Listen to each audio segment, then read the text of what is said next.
Hi there, my name is Katherine Leung. I'm an artist with the Milton Artist Guild, and I'm also an art teacher. Today I'm going to show you how to make a zine, a 6-page zine with only paper and scissors.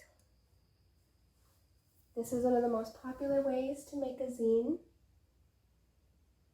and this zine will be hand-drawn and handwritten.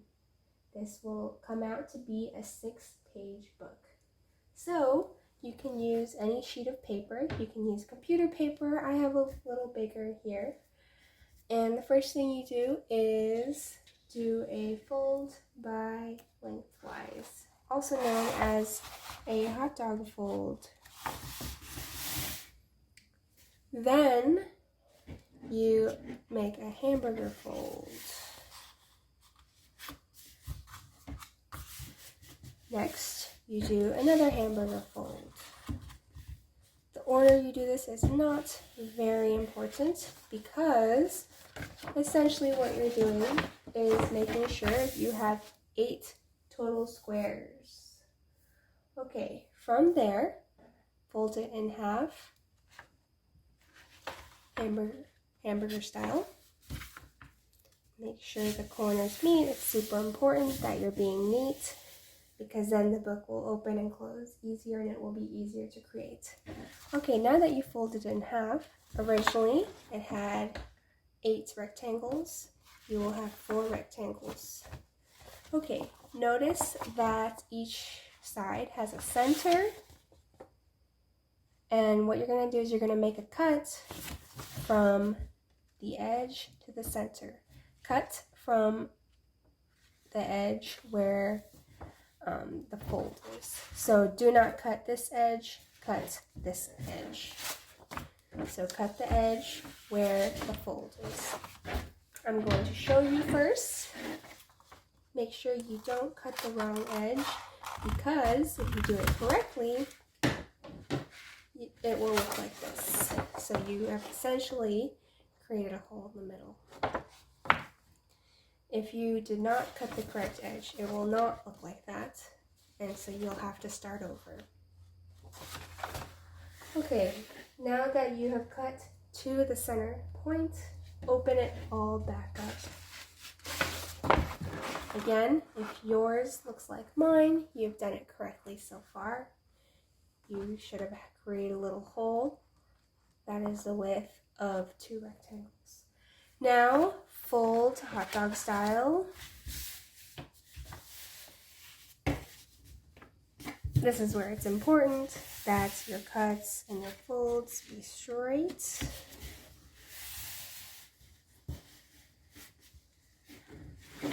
And if you did it correctly, it should look like this. If you look at it from the top, you should see a little mouth. Okay, now this is the trickiest part for my 6th graders that I instruct to do this, but I'm sure you will get it after a few tries. You basically push the 2 openings closer together, and when you do this, you will see that if you flatten it, it will make a book. So I am pushing it together and flattening it and folding it so that it's all on one side.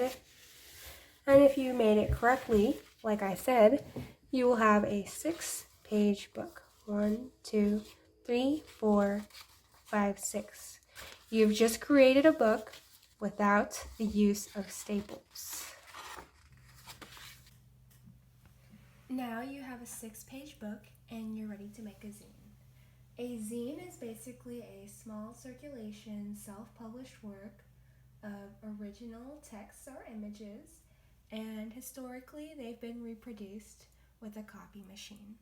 So if you used a computer sheet size of paper, you can copy this, cut it, and refold it, and produce as many as you want to share with other people.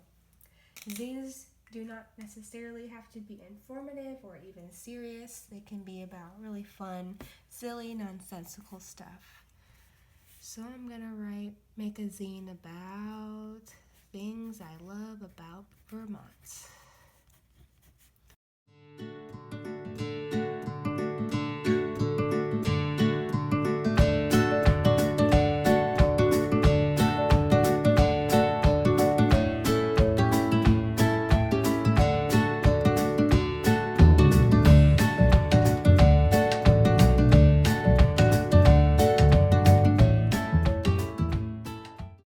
things I love about living in the Green Mountain State. You don't even need to put your name, but you could if you want. You have 6 pages to do whatever you want with. Again, mine is following, a really loose organization system. Yours does not have to at all. You can read like a diary. It's basically anything you want to share with other people or make for just yourself to read. I've made zines as diary entries, as little informative booklets about maybe my trips, my travels, maybe my thoughts, my feelings. But there's no right way to do zines. Zines inherently are just not mass produced. They are made for any purpose, and I hope that you find some importance in zines and you make something that's important to you. Thanks so much for coming to this Social Sunday.